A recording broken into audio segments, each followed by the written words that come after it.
things that went on around the country. We were excited about the support we had in our first game at home. Really excited about how many Orange really came on the road with us to Connecticut. We had a strong outing at that away game, and we're looking forward to getting back at home and seeing if we can even make it louder in the Dome. So Coach Braum and the Boilermakers, I've coached against him before when he was at Western Kentucky. He's a fabulous coach. He's done some amazing things at Purdue. They have an outstanding defense, a really good defense, and as always, he's got a quarterback that is just through the roof. He's going to be the second of what I consider one of the toughest schedules for quarterbacks that our football team and our defense has to deal with. Malik was just the start. This guy he just doesn't make mistakes. It's like you're playing a coach that can actually throw the football out there. He's really, really talented. He's really, really well coached. And there's no doubt he's one of the top quarterbacks that we're going to be playing this year. So, questions? Coach, you brought up Saturday, you were watching a lot of college football before you left from the hotel, upsets everywhere. You're an underdog this week. How do you feel about that? I didn't know that. That's what's the spread? Anywhere from 1 to 3, depending on which service you. Okay, awesome. All right. Well, we're probably going to be an underdog a lot. That's kind of how we roll. So you are going to have to deal with it, I guess. We're excited about having an opportunity to play them. They're a really good football team. And anytime the ACC and the Big Ten goes against each other, we're going to try to put our best foot forward for the ACC conference. But we understand that that's a really good football team and a really good conference as well. Now that you've had a chance to watch film from Saturday on that fourth drive, offensive drive of the game when Schrader got sacked twice, was there anything that kind of went differently there that you noticed? Because that was one of the slower drives of the game. I wouldn't call it that. The one thing that you have to be careful when you have a talent like Garrett is you have to take the good with the bad. And if he's going to be able to make plays and step out of tackles and make huge plays like he did the Louisville game and stuff like that, you can't get upset when he tries to make a play. He goes one way, there's a guy. He goes another way, and there's another guy. And he doesn't get away, and it ends up being a sack. You can't get frustrated over that because if you take it over the long haul, it's going to pay dividends for you. So bad beat on that time, but he'll come up blackjack the next time. Were there any specific conversations on the sideline about adjusting so that wouldn't happen again, or was it just kind of standard in between those drives? Here's a big thing. You ever see the Cowboy movies where you got that one horse that's telling all the other horses what to do, and everybody says, God, I want that horse. That's the horse I want to ride. And then they get that horse, they get that Mustang, and they tie it to a corral, and they beat it until they can put a saddle on it. And then once they put the saddle on it, they beat all that spirit out of the horse. And now you just got a normal horse. Not much of a conversation with him. I wanted to ask about Wes Hoa. Wes who? Is it Hoa? Ho? Ho? Okay. Wes. Well, no, I was wondering. I was checking my memory banks. It's probably the first time I've said his name out loud. Okay.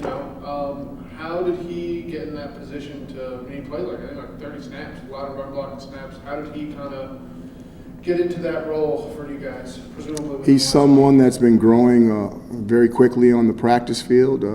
Obviously, he was on the team last year for a period of time. Now he's back. He's really did some development things, and we think he's one of our young and upcoming players, so we want to get him some snaps. Did he do any fullback tight end stuff before Elmore got hurt? And then, how did you guys come to him? Did he come to you? Did Schmidt suggest him to you? Did you ask Schmidt about him? We had a little kumbaya meeting. We thought that he might be the best one for it, and he was excited to see if he could do it. And opening day, I thought he did okay. I was going to say, how would you kind of evaluate what he did? And I'm assuming there's a lot of room for growth. He's only been doing it for a week. Where could he get better? Well, I think just getting him out there, he's going to get better. Once he's gone out there and he's hit some guys have hit him, he knows what it's like. I expect that playing time to pay off. Money in the bank that's going to pay off for him. Coach, how important is it for Syracuse to play opponents from the Big Ten in non-conference play, not just this season, but in the future as well? I don't know how big it is when you're playing in the ACC. That's the top dog conference to me. So we're already playing in a very dynamic conference. The more playing for us to go out and play SEC teams and Big Ten teams, that's great. But as far as I'm concerned, our conference is more than tough enough. We don't have to go out and prove anything.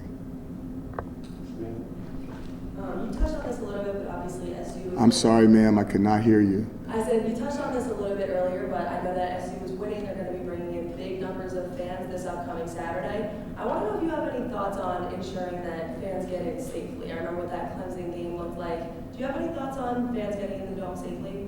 Getting into the dome safely? Yeah, because even with Elton John this weekend, there was 30,000 fans, and there were some issues. So I'm wondering if you have any thoughts on just making sure fans get in safely. Wow, I feel like I didn't know there was an issue with the fans getting in safely. So enlighten me. Give me some knowledge. So at the concert, at the Elton John concert that happened over the weekend, there was 30,000 fans who came to the JMA Wireless Dome, and they had some issues getting in with crowd control. And just thinking about how fans normally are, the level of just rowdiness, I'm just wondering if there's anything that you would suggest or advise when you think about fans. It's going to be big numbers. SU's winning now. People are excited about it. Well, first of all, Elton John played here and I was on a football game away. That's, wow, I like that dude. But, that's way above my pay grade. I'm sure there's enough qualified people, Pete Sala and those guys, the ones that handle that stuff, that they're going to do a fantastic job with that. And if it was something that happened Saturday, I'm sure that was a happening. It's not going to be the norm because they normally do a fantastic job with that stuff.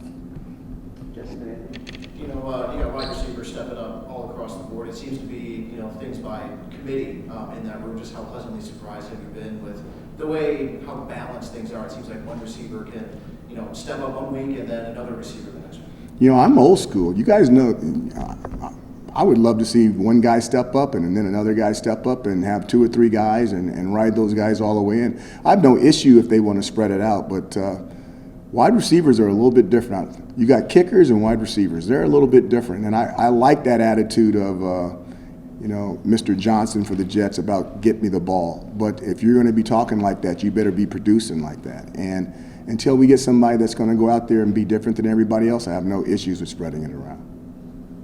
Anthony, then Steve. Can you talk a little bit about what you've seen from Devon Cooper so far?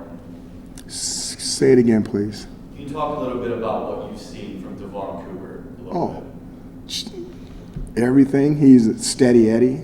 He is consistently good. Mr. Cooper is someone that came in here without a scholarship, earned a scholarship. He was scholarship at 2 other programs, but he did not come here on a scholarship. He had to earn it. I believe he did it like in 14 days, and he's been steady and mature ever since. He is the title line of being consistently good, and he's somebody that that's very, very valuable to our offense. So if you're writing an article about him, you've picked one of the right guys. What's it like to have him as the slot guy? Well, we can have him at a lot of guys, and we move him around, and if you look at him on the depth chart, he's not, I don't believe he's just at one position. He's at numerous positions because he's so smart he can play a lot of them. Steve? Hey, Sean Tucker, another 100-yard game. He's about to pass Ernie Davis, the school's all-time rushing list. Probably will do that Saturday. He's certainly special here. You've been doing this a long time. How special is he as a football player, and what makes him so special? Well, first of all, he's way up there. I've had a first-round draft pick tailback, Trung candidate, and at the University of Arizona went 32nd pick to the St. Louis Rams. Sean, I think, is better. And now Trung's going to get mad. He's going to call me. He will call me, as soon as I walk out of here. He'll be on my phone. But I really think that Tucker's better. And he's extremely fast. He's low to the ground, Corvette Porsche. And when he goes downhill and he decides, that's it. And you better get him, because if you close your eyes, he's gone. He's that fast. And don't get me wrong, speed-wise, Trung's probably faster. Trung was the fastest player we ever had. He was timed 4.29 on grass by the pros. That's how fast Trung candidate was. But I really believe that Sean Tucker's a better back. Steven and Brett. We got to see Dan Villard play a little bit at the end. Can you just walk us through your perspective on how he's handled like the last 3 weeks or so since you moved him over there, what that progression's been like? I think he's been very mature about it. You know, I was a high school quarterback that got moved to a different position in college. It takes a while when you've played quarterback all your life, and the decision has to be yours. It's, you know, in the old days it wasn't always ours, but nowadays it needs to be theirs because they have options and they can do other things. But Dan made that decision to really do both. He hasn't given up the quarterback part of it. He just wants to be a part of contributing to win, which is so unselfish on his part. And I know Sunday when his deal came up and everybody saw him catch a ball, I mean, the team went crazy. They were so excited for him. So we're all pulling for him. I think he's handled it extremely well, and hopefully he'll even be able to help us in the future at that position. I was going to say, do you kind of just see him as the primary guy behind Aronde? No. He's got a lot of learning to do. We can't say anything like that. He's got a lot of learning to catch up with those other guys. Now, he is sharp because quarterbacks are sharp, but he's still got some stuff he's got to learn. It's kind of interesting because Schrader had like the same thing. I mean, I don't think it's his decision as much as Dan had. The same thing happened to him at Mississippi State. What's like the dynamic there? I don't know if you can kind of speak to seeing how those guys have handled it. I don't know when you say dynamic. When you talk about high school coaches, they normally want their best player to touch the ball all the time. And if your best player is touching the ball all the time, you have a fabulous chance of winning. And winning is important for some reason for coaches. So, if those guys are amazing athletes, they're normally quick studies, they understand, they normally have great leadership abilities, and watch this, and normally really, really good quarterbacks are unselfish. Coach, I was wondering where your special teams philosophy comes from. You've got a lot of starters out there. Is that them raising their hand saying, I want to do that? Or is that coming from the coaching staff saying we want our best players out there on special teams? You know, this all started with me with my previous coach that passed away during COVID, Dick Tomey.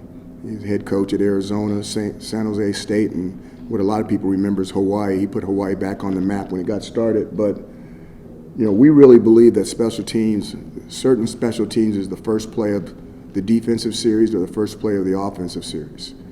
And our philosophy wasn't necessarily that last year. It is definitely going to be that this year. So when our kickoff team is out there, that's the first snap of the defense. And when the offense quarterback comes out there, that's the second snap. And that's going to be our attitude in kicking game. Coach, I guess what do you see overall from some of those guys lower on the depth chart, getting a lot of snaps in on Saturday night? It was fun. We to have an opportunity to get those guys in the game. They work. You guys to be a part of a football team takes a lot of work, and it's a lot of your time, academically, physically, and mentally. And then to go to games and root for your buddies and 12, 13, 14, 15 games and never get a chance to step on the field is kind of hard. So anytime that we get an opportunity to play the underbelly, to let those guys come out for moms and dads and frat brothers and everybody else to get an opportunity to see those guys play. A lot of those guys are ROTC guys or the military guys. I mean, I get fired up about that stuff. And if you really watch what's going on, a lot of the guys, when they come out of the game, they're really watching those guys because they're pulling for those guys too. Because every day those guys are making them better in practice reps. And when they get an opportunity to play, they're going to support them. Dino, earlier this season there was a mural put in the Dome to honor the Syracuse 8. How important is the history of this program to you, and what's that impact on you? I think the big thing is for the university. The university's talked about it. Everybody understands what those guys represent, and that's the reason why they have that mural. But there's no doubt that our university has definitely put a light on that stuff. Coach, Garrett Schrader threw a pair of deep passes open the game against UConn, 2 big touchdowns.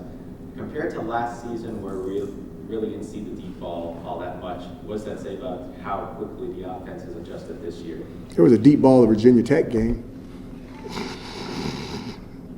Yeah, I think that those guys are doing a nice job. Both of those plays were open and they were good calls. The timing of the calls were excellent by Coach and I, and the ball handling was really, really good by Schrader. He does a fabulous job of making the football disappear on the practice field. I mean, he makes the ball disappear out there, which is amazing. So when the big guy pulls it up and throws it, the one he threw to Damien was an absolute dime. An absolute dime. That's NFL. The one he threw to DeMarcus was a little bit behind, but DeMarcus is so fast, he has such a big lead, it didn't matter. So it's still an 8.5, 8.9 throw on a scale of 10. And when you're throwing the ball like that, good things are going to happen. So, you know, I'm not going to get caught up with what happened last year. I'm going to get really caught up with what's happening this year. And right now, I think we're throwing the deep ball well. Emily, then Steve.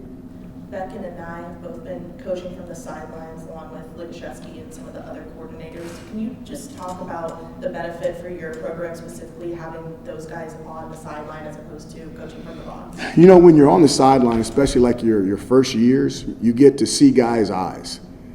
And there's one thing about talking to a guy on a telephone and he goes, yeah, I got it. Or, you know, you guys have the advantage of FaceTime with your generation. But I can have a conversation with you. I can be saying something and you can be going like this and I can look at your face and going, she's not getting it or he's not getting it. And then it's going to allow me to come at you a different way to make sure you get that information. During a football game, we have to know that you're getting it. So with those guys just being young, Coach Ligashevsky's first year in the program, Coach and I's first year at the program, I think them being on the football field is an advantage, okay? Especially when you don't think that when the young people are still learning your terminology, still learning your playbook, and there might be some gray. When they're on the sideline, they're going to turn it to black and white very quickly. So were there any discussions at all about them, either of them being up in the box? The biggest discussion is where they're most comfortable and where they feel they can do the best job and us adjusting for them. You touched on Purdue a few minutes ago, but just want to hear a little bit more about the challenge that's presented to your football team on Saturday. Aidan OConnell, we've seen the numbers. He seems to play better against better competition. Your defense has been great. What impresses you the most about Aidan OConnell, and what is the challenge in trying to slow down that offense? You guys, he's a big-time quarterback. I don't know.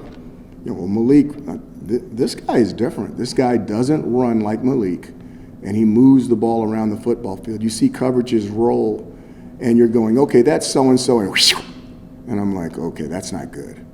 Because he already knew that the second read was going to be covered, and he's already back on the third read because he already figured out what the coverage was on the front side. And if I'm talking too fast, you better stay with me on this. This is no joke. He knows where the ball's supposed to go. I haven't seen a team fool him yet with his eyes or get him to hold the football. So the ball's going to come out of his hands. It's going to go somewhere, and normally he's really, really accurate with it. It's, last time I saw somebody that accurate like that, he got drafted by the Patriots. The guy is accurate with the football. So he is he's one of the best quarterbacks we've played in a long time. And I'm not blowing that up. Yeah, so. Take a few more. We'll start with Steven.